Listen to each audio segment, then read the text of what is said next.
Bismillahirrahmanirrahim. Assalamualaikum warahmatullahi wabarakatuh.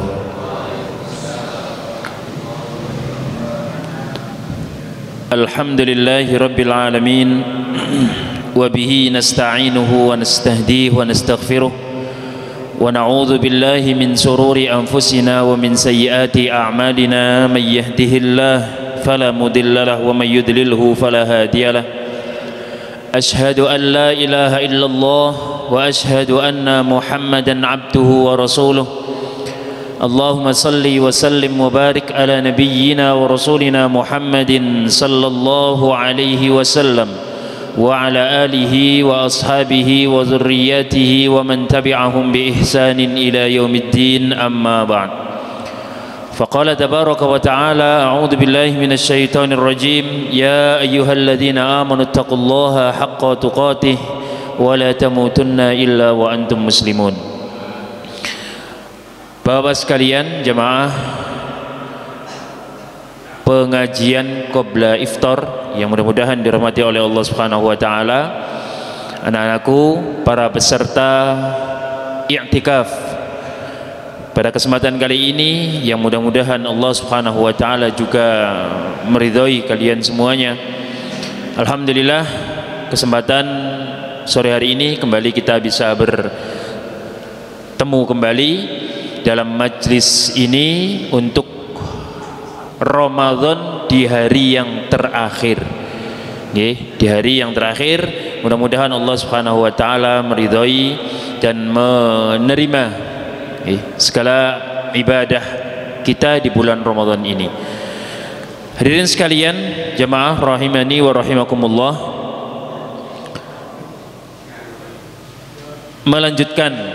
saya melanjutkan materi pada kesempatan yang lalu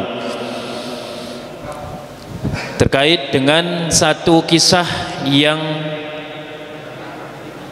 cukup dalam yang ada di dalam Al-Quran.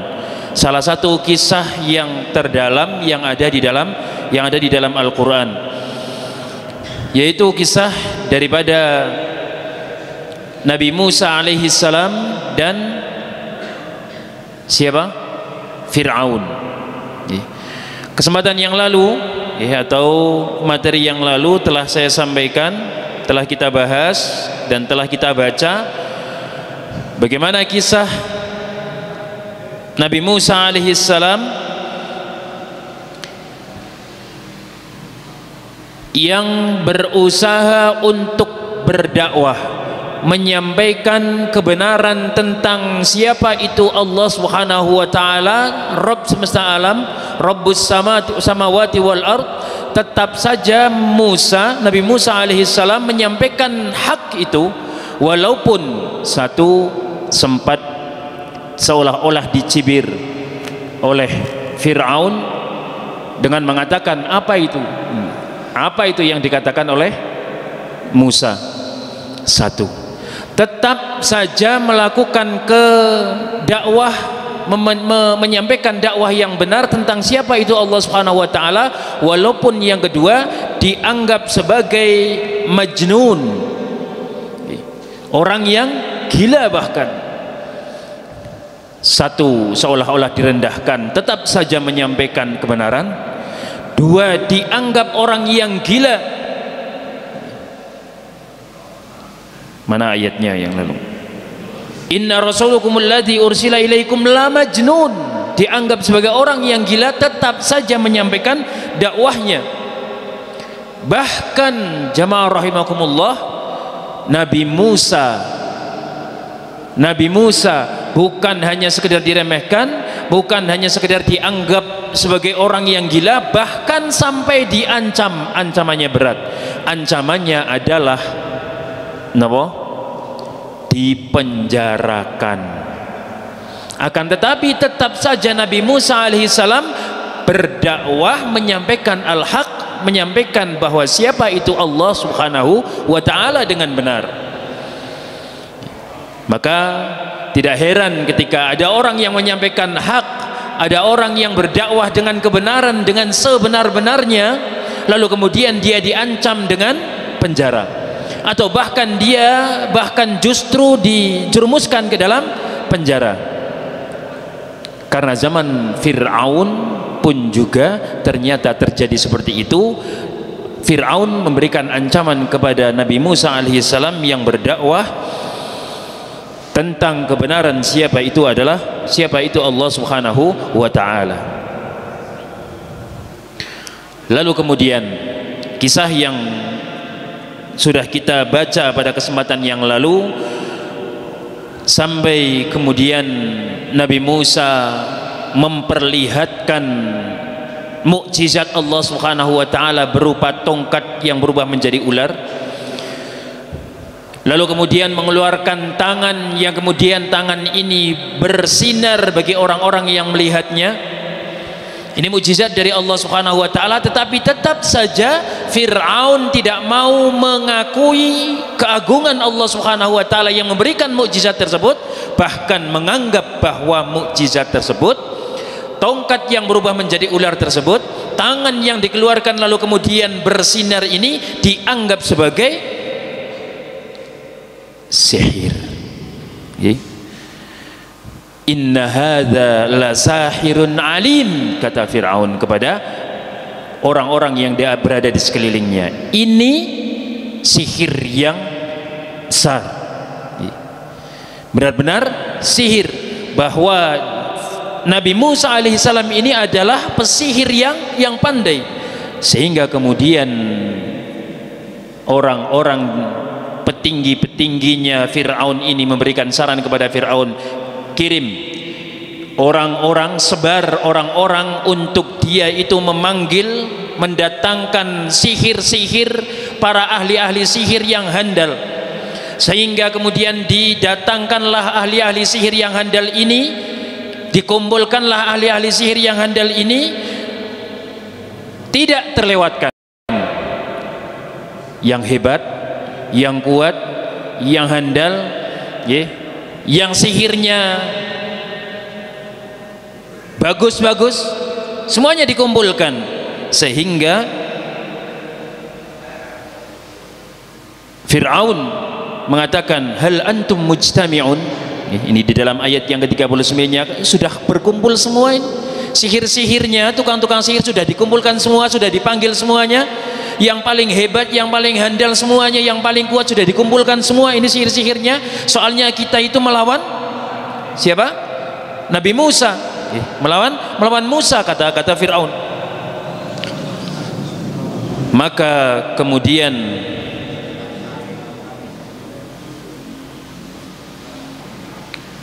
terjadilah pertempuran antara pesihirnya Fir'aun dengan Nabi Musa. Pertempuran inilah inti daripada pembahasan kita terkait dengan kisah yang paling dalam, yang terdalam di dalam kisah ini.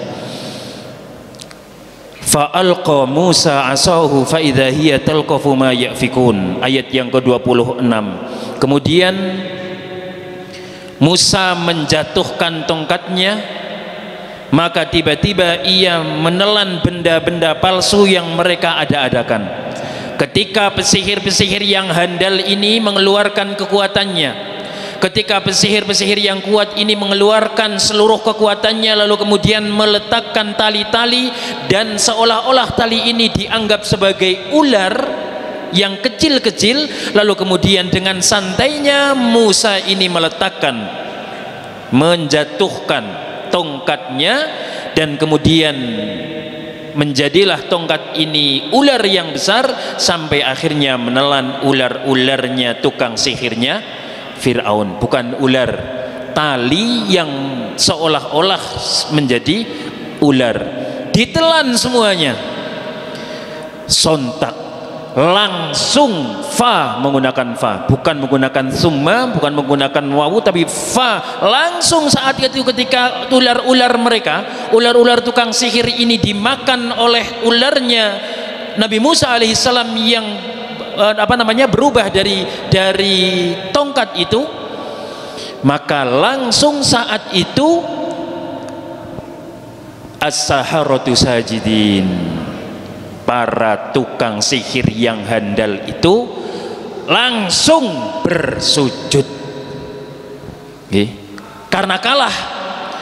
Kenapa sujud? Kenapa langsung sujud? Karena yang didatangkan itu adalah sihir-sihir yang hebat tadi. Yang didatangkan adalah pesihir-pesihir yang paling kuat. Sehingga ketika yang paling kuat saja kalah, maka saat itu kemudian tukang sihir, saya itu paling kuat, saya itu paling handal, saya itu paling hebat. Kenapa kemudian ular-ular saya itu dimakan oleh ularnya Nabi Musa? Maka saat itu langsung para pesihir ini sujud. Kepada siapa? Qalu amanna bi rabbil alamin. Mereka kemudian berkata, kami beriman kepada Rabb semesta alam. Rabbnya siapa? Rabb semesta alam itu bukan Fir'aun. Bukan Fir'aun yang dia mengaku anna rabbukumul a'la, saya adalah Rabb yang paling tinggi. Bukan Fir'aun, tetapi kemudian mereka mengatakan Rabbi Musa wa Harun. Rabbnya Musa dan Harun, yaitu Allah subhanahu wa ta'ala. Melihat para pesihir-pesihir yang didatangkan, yang akan dibayar, yang dibayar untuk melawan Musa, lalu kemudian justru mereka kemudian kalah dan akhirnya mereka tunduk sujud di hadapan Allah subhanahu wa ta'ala, lalu kemudian mereka beriman kepada Rabbnya Musa dan Harun. Maka apa yang dilakukan oleh Fir'aun? Qala amantum lahu qablan an adana lakum. Berani-beraninya kamu ini beriman kepada sesuatu sebelum aku mengizinkan. Kamu itu sudah dibayar oleh saya, kamu itu sudah didatangkan oleh saya, lalu kemudian akan saya bayar. Kok berani-beraninya belum saya izinkan kamu sudah beriman kepada selain saya, kata Fir'aun.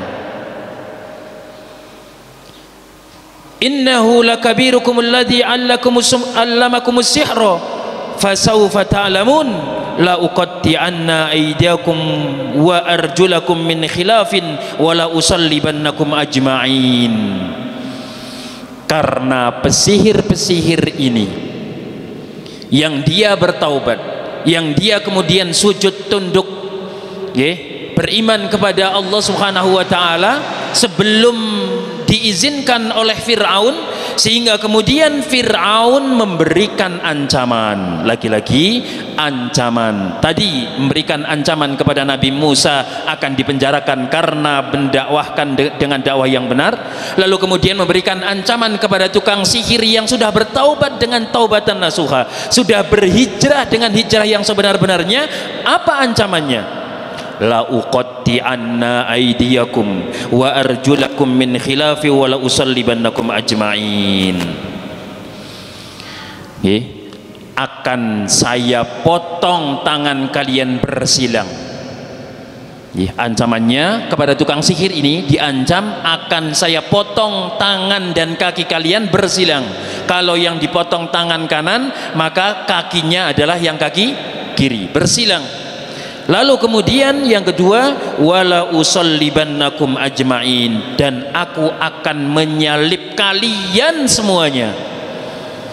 Para pesihir-pesihir yang sudah taubat, yang sudah hijrah ini akan dipotong tangannya bersalib dan akan disilang semua, akan disalib semuanya. Tetapi apa yang dikatakan oleh para pesihir-pesihir mantan, kalau sekarang sudah mantan, tadi masih pesihir, sekarang sudah mantan karena sudah berhijrah. Apa yang dikatakan oleh mantan pesihir-pesihir ini? Qalu la dhair, enggak takut. Ini apa namanya? Hijrahnya luar biasa, taubatnya total, hijrahnya total, diancam dengan sedemikian bahayanya dan diancam oleh penguasa saat itu, tetapi mereka karena sudah betul-betul hijrah dengan hijrah yang benar, ancamannya tidak mempan, sehingga mereka mengatakan la dhair, tidak takut saya. Inna ila rabbina lamunqalibun, bahkan mereka mengatakan sungguhnya kami akan kembali kepada Tuhan kami, kami akan kembali kepada Rabb kami, yaitu Allah subhanahu wa ta'ala, yaitu Rabbnya Musa dan Harun. Bahkan apa yang mereka katakan niki yang paling dalam, perkataan mereka yang paling dalam, ucapan orang yang bertaubat dengan taubatan yang benar, ucapan orang yang telah melakukan kemaksiatan yang besar lalu kemudian dia berhijrah dengan hijrah yang betul-betul total. Inna natma'u ayyaghfir lana rabbuna khotoyana in kunna nahnu awwalul mu'minin. Kalau bisa kita artikan secara bebas, inna natma'u ayyaghfir lana rabbuna khotoyana, kami hanya ingin mendapatkan maghfirah Allah subhanahu wa ta'ala, tidak ingin yang lainnya. Saya tidak takut, kami tidak takut akan disilang, kami tidak takut akan dipotong tangan dan kaki kami bersilang, kami tidak takut itu semuanya, tapi kami hanya ingin, yang kami inginkan, yang kami harapkan, yang kami betul-betul impikan adalah kami mendapatkan maaf dari Allah subhanahu wa ta'ala. Kamu kira, seolah-olah pesihir ini mengatakan, kamu kira kami tidak senang ketika kami mendapatkan ampunan dari Allah subhanahu wa ta'ala? Ini ucapan yang dalam, ucapan yang penuh totalitas diucapkan kepada orang penguasa saat itu, yang kemudian mengancam dirinya untuk memberikan hukuman saat itu. Tidak mempan segala hukuman-hukuman, ancaman-ancaman yang kamu lakukan, karena yang kami inginkan adalah kami ingin mendapatkan maghfirah, ampunan daripada Allah subhanahu wa ta'ala. Karena mereka sadar bahwa mereka yang telah mereka lakukan selama ini adalah merupakan satu kesyirikan besar, satu dosa yang besar, satu kejahilan yang besar.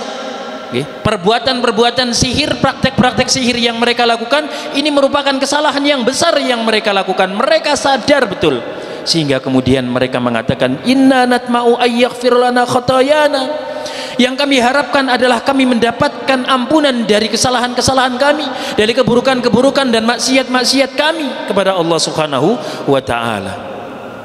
Inilah Bapak Ibu sekalian rahimakumullah dan jamaah sekalian yang mudah-mudahan dirahmati oleh Allah subhanahu wa ta'ala. Lalu kemudian yang terakhir, setelah itu kemudian akhirnya Nabi Musa bersama dengan para pengikut-pengikutnya ini pergi pada malam hari dengan membawa pengikut-pengikutnya, sampai kalau kita terus diurutkan kisahnya, sampai kemudian akhirnya dikejar oleh Fir'aun dan bala tentaranya, dan akhirnya membelah lautan.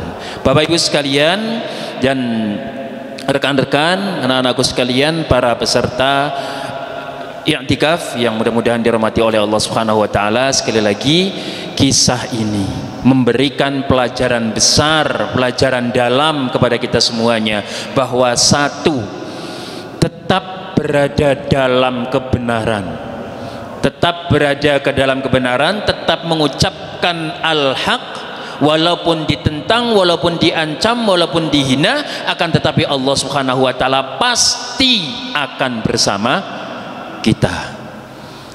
Kita melakukan kebenaran, memberikan kebenaran, berdakwah tentang kebaikan dan kebenaran dan hak, pasti Allah subhanahu wa ta'ala akan bersama kita.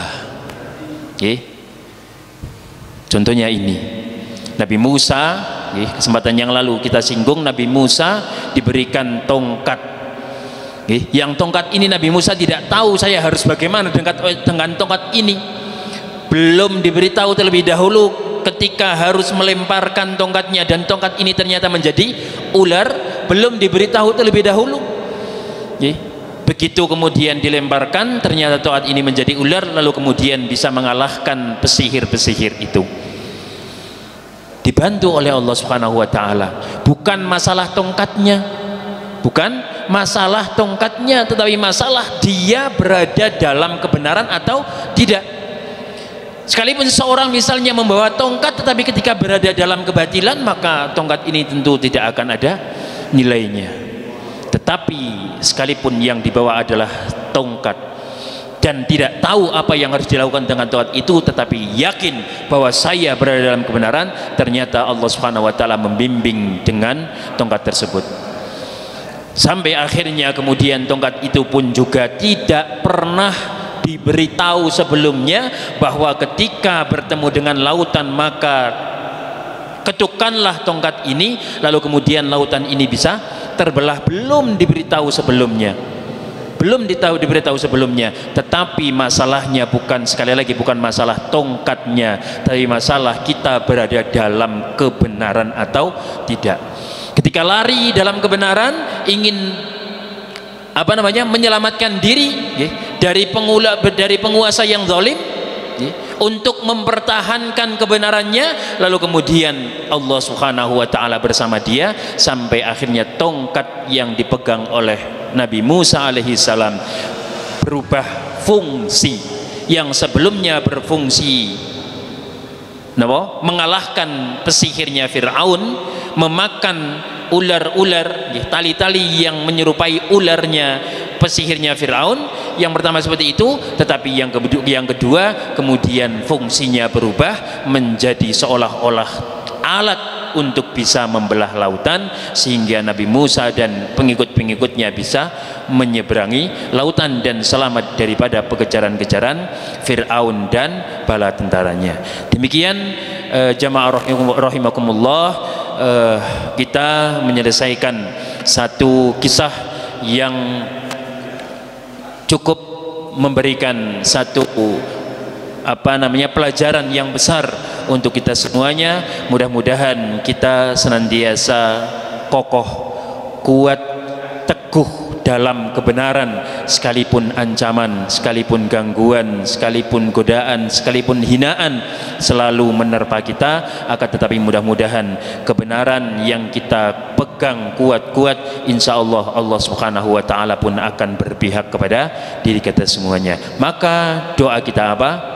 Allahumma arinal haqqa haqqa warzuqna tiba'ah wa arinal batila batila warzuqna ijtinabah. Ya Allah, tunjukkanlah kepada kami kebenaran itu benar dan berikanlah kami untuk mengikutinya, kekuatan kepada kami untuk mengikutinya, dan tunjukkanlah bahwa batil itu adalah batil dan berikanlah kekuatan kepada kami untuk meninggalkannya. Demikian, mudah-mudahan bermanfaat apa yang kami sampaikan. Dan kemudian sebelum saya tutup, waktu yang tersisa kami sebagaimana tadi disampaikan oleh Ustadz Ahmad, bahwa kesempatan kali ini, sore hari ini, bahwa kajian sekaligus penutupan i'tikaf pada Ramadan kali ini. Maka dari itu kami selaku takmir Masjid Al-Hasbi menyatakan bahwa i'tikaf pada kesempatan tahun kali ini dinyatakan telah ditutup dengan dikumandangkannya azan maghrib, tanda bahwa kita sudah masuk pada tanggal 1 Syawal. Masuknya maghrib, maka kita sudah masuk tanggal 1 Syawal dan kita sudah selesai, sudah meninggalkan bulan Ramadan. Demikian, mudah-mudahan bermanfaat dan mudah-mudahan kita bertemu dengan Ramadan yang akan datang, lalu kemudian juga kita bisa memaksimalkan Ramadan yang akan datang dan melakukan kegiatan-kegiatan yang bermanfaat yang lainnya. Demikian, billahi taufik wal hidayah. Dan kita tutup dengan doa kafaratul majlis. Subhanaka Allahumma bihamdika asyhadu an la ilaha illa anta astaghfiruka wa atubu ilaik. Billahi taufik wal hidayah. Wassalamu alaikum warahmatullahi wabarakatuh.